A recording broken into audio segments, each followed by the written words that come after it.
Salut les CM1, une petite vidéo pour vous reparler des fractions décimales. Lorsqu'on parle de fractions décimales, c'est que l'on a divisé l'unité en 10 petites parties égales. Décimale, 10 partagé en 10.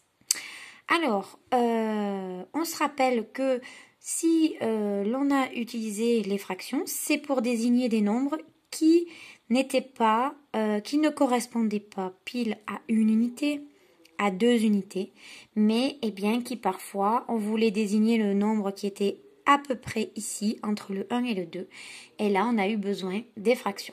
Ou alors un nombre qui est plus petit que l'unité, et on a utilisé aussi les fractions. On se rappelle alors l'histoire du juge lors des Jeux olympiques grecs qui, pour ce qui était de mesurer le saut en longueur des athlètes, utilisait des tasseaux.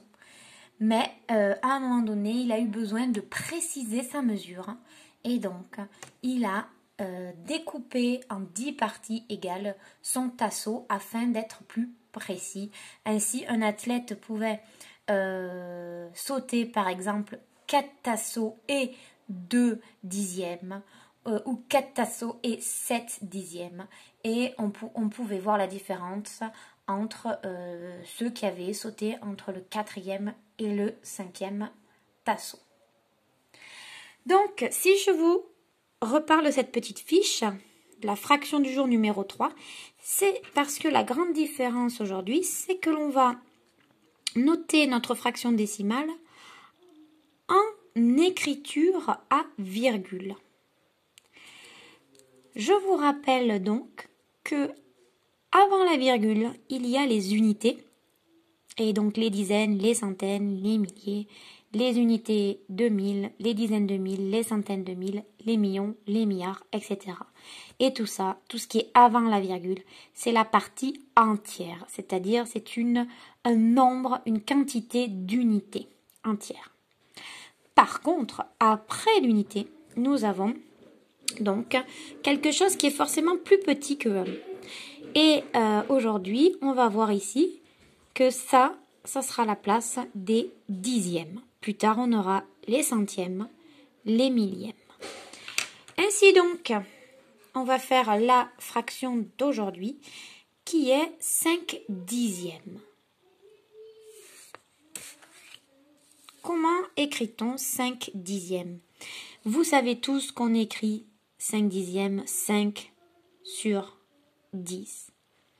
Et qu'on va, pour l'écrire en nombre à virgule, si je regarde ma droite graduée, donc mon unité est divisée en 10 parties égales, j'en prends 5 sur 10, donc 1, 2, 3, 4, 5, que je peux le colorier, et j'écris en haut 5 sur 10. Je remarque d'ailleurs que j'ai pris la moitié, et que l'autre moitié est identique ici et n'est pas coloriée. Je peux donc indiquer une autre fraction que je connais par cœur, 1 demi. 1 demi est égal à 5 dixièmes. Donc, je remarque que ma fraction 5 dixièmes, dans ma fraction 5 dixièmes, il n'y a pas d'unité entière. Pour la bonne et simple raison que je n'y suis pas encore arrivée à la première unité.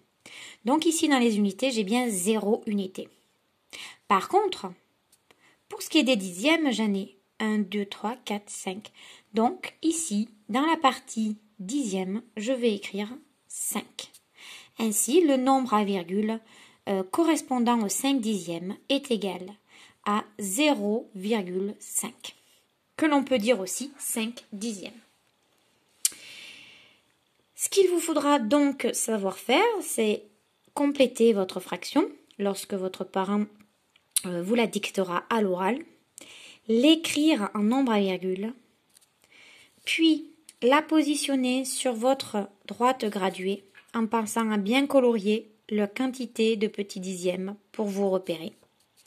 Et enfin, il faudra comparer votre fraction décimale à l'unité. Comparer, c'est-à-dire dire si elle est plus petite ou plus grande que 1. Moi, ma fraction 5 dixièmes que j'écris ici, eh bien, je peux facilement remarquer qu'elle est plus petite que 1, puisqu'elle est avant le 1.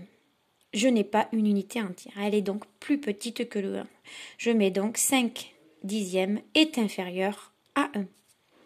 Je l'écris comme d'habitude aussi en lettres, 5 dixièmes, sans oublier le S à dixième, puisque j'en ai 5. Je peux et je dois représenter aussi 5 dixièmes de deux manières différentes pour bien le mettre en mémoire. Donc en barre par exemple, où je remarque que j'ai 10 parties égales et j'en colorie 5. De même pour le cercle. Je remarque aussi que 5 dixièmes, c'est la moitié de l'unité. Mon unité ici, j'en ai pris 5 dixièmes, la moitié. Mon unité, mon gâteau entier, ou mon horloge, j'en ai pris seulement la moitié, un demi. Voilà. Eh bien, je compte sur vous pour refaire exactement la même chose.